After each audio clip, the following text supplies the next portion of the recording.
Bonjour les élèves, bienvenue à cette capsule mathématique portant sur le périmètre. Le périmètre, c'est quoi? C'est le contour d'une figure fermée. Les unités de mesure qu'on utilise habituellement sont le kilomètre, le mètre, le centimètre, mais il y en a plusieurs autres. Je te conseille de te fier à ton tableau de conversion de mesure dans lequel tu as toutes les unités de mesure que tu peux utiliser. Tu dois y aller selon la logique. Si dans un problème mathématique, on te parle de décimètres, par exemple, tu dois rester en décimètres. Si on te parle de kilomètres, tu le calcules en kilomètres. Par contre, si on te demande de mesurer un objet quelconque et que tu utilises ta règle, habituellement, on va donc mesurer ça en centimètres. Si l'objet est très petit, tu vas peut-être utiliser les millimètres.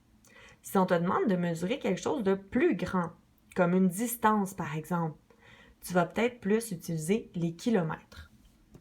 Passons maintenant à la technique qu'on utilise pour mesurer le périmètre de certaines figures.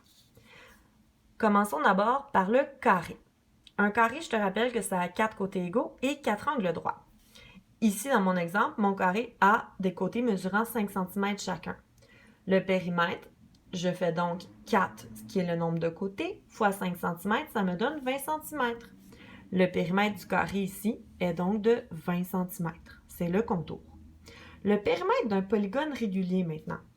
Premièrement, un polygone qui est régulier, c'est quoi? C'est un polygone dont les côtés mesurent tous la même chose. Un polygone irrégulier, les côtés ne vont pas mesurer la même chose. Donc, dans ce cas-là, lorsque c'est irrégulier, tu dois additionner les côtés un à un.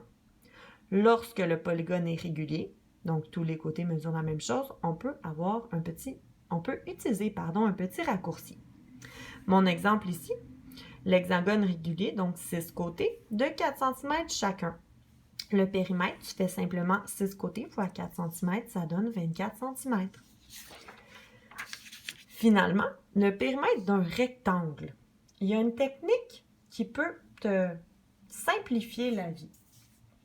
Le périmètre d'un rectangle, c'est le contour. Donc, c'est la longueur plus la largeur, plus la longueur, plus la largeur. Tu peux faire ça. Si tu veux aller un peu plus vite, par contre, tu vas te rendre compte que la longueur, c'est la même ici et plus bas, et même chose pour la largeur. Donc, d'où la formule 2L majuscule, donc 2 fois la longueur plus 2 fois la largeur. Ce qui me donnerait, quand j'applique ma formule, 28 cm. Donc, le périmètre d'un rectangle, le contour ici, serait de 28 cm.